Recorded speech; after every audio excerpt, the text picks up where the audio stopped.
Mga migs, in this presentation, we have mathematics of investment problem.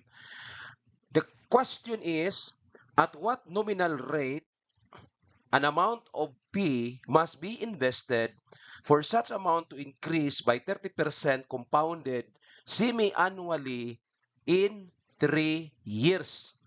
So, ang gingon ani na atay investment nga P. So dili lang siya specific, ningon lang nga si P is the investment mo na ang ato ang sapi nga atong i-invest.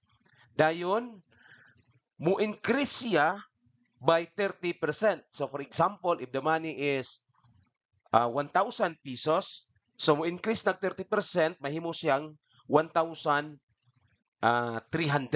So ingon ana lugar no. Dayon compounded semi-annually but pasabot kaduha magsumada sa isa ka tuig sulod sa tulo ka tuig. Ang pangutana karon ani ang nominal rate sa imong pag-invest sa imuhang kwarta. Nominal rate mao kana ang rate sa imuhang pagpahulam o pagnegosyo sa imuhang kwarta sulod sa isa ka tuig. Sulod sa isa ka tuig. So kung ang imuhang interest rate o ang interest sa imuhang pagpahulam sa kwarta pananglit 10%, so kaduhaman siya sumadahon sa isa ka tuig, ang but ipasabot nga kada sumada aduna lay 5%, no? 5% lang kay 10% divided by 2, that is equal to 5%. So kada sumada 5%. Pero ang imong nominal rate sa tibok tuig, that is 10%. So that's just an example. Now, let's come to our solution. Now, sa ako nang ingon, since the principal amount P increases by 30% after the investment period, then the compound amount must be P plus 0.30P. Okay, kining P mo man ang imuhang kapital, sumapun-an siya sa 30% niya. Kay mo man ang pagtubo sa imuhang kwarta. Considering the conversion periods, kaduha sa isa ka tuig, na kay tulo man na katuig, so dunay unom ka sumada or conversion periods. So, karon ang atong formula is S equals P times 1 plus I raised to T. So, gitawag na to ni siya og compound interest formula. So, si S, mo na ang imuhang compound amount. Okay?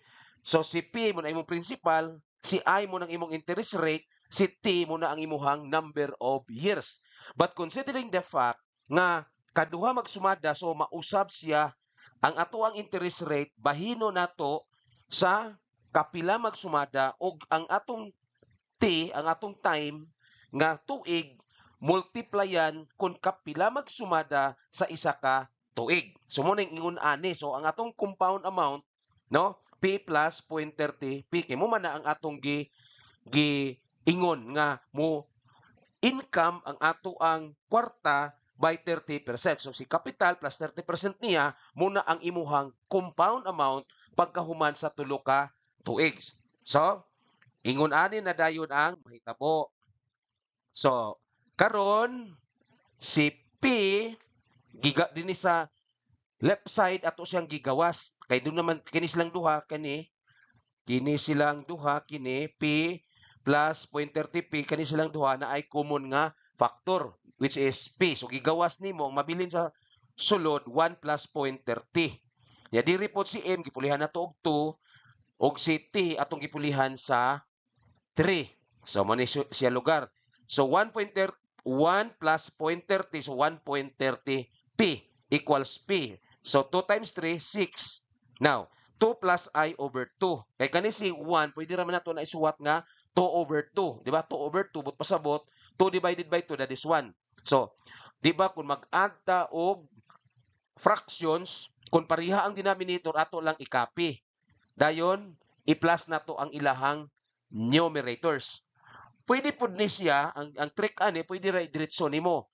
2 times 1, 2. Unya si 2 na mahimo dayon siya nga common denominator. So, muna ang noun niya na kay 2 plus I over 2. raised to 6.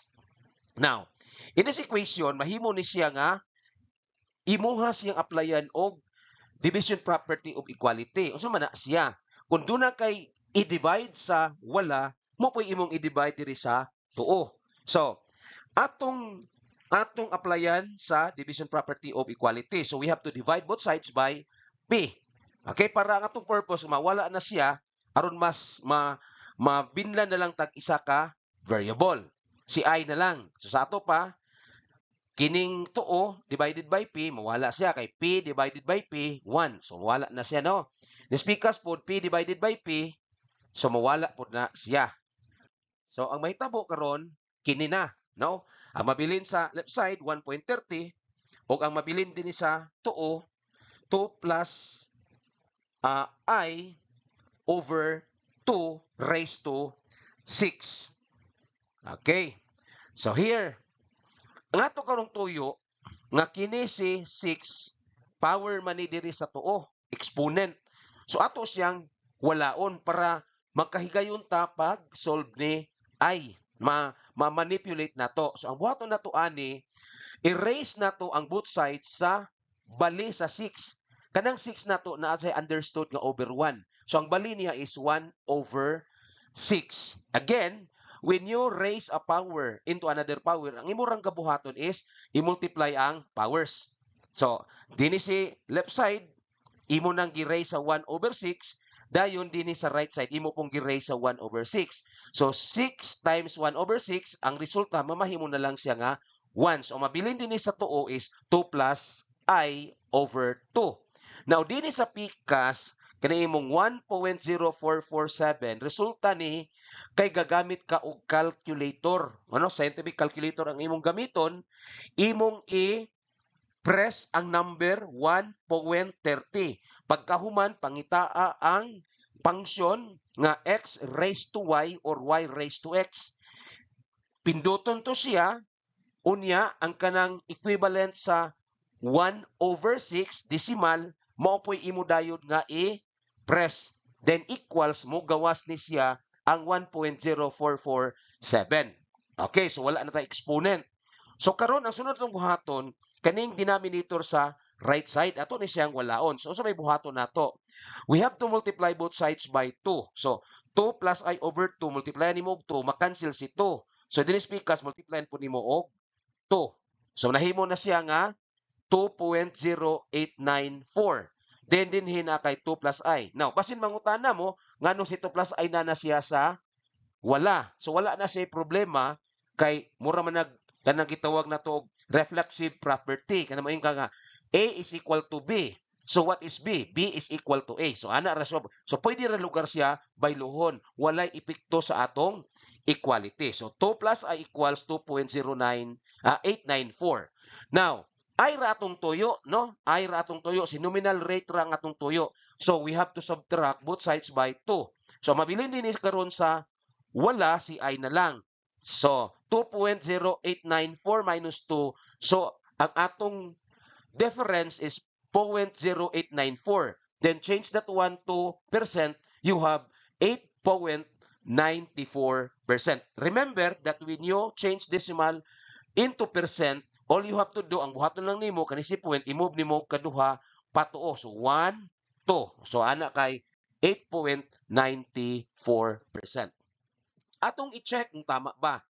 Okay, so si nominal rate atong pulian og 0.0894. Si M pulian nato sa 2, si MT is 6. Dayon kini si 0.0894 divided by 2. Dayon plus 1. So you will get, erase pa dahil mo sa 6, you will get 1.30. So luyo-luyo sa atong equation, pariha sila. Sa ato pa, the nominal rate sa atong pagpahulam, sa atong pagnegosyo, sa atong mag-invest is, the nominal rate is 8.94%. So, mga migs, kung akay kwarta, so kabalo ka kung pila ang nominal rate nga imong ipa-interest sa imong kwarta kay imo nang na-project ang amount nga gusto nimong makuha pagkahuman sa investment period. Okay, so nindot ni siya nga topic labi na gyud kung doon na kay sapi ug dunay plano nga magnegosyo. Salamat kayo sa inyong pagtan-aw, paminaw o paghatag panahon ining atong video.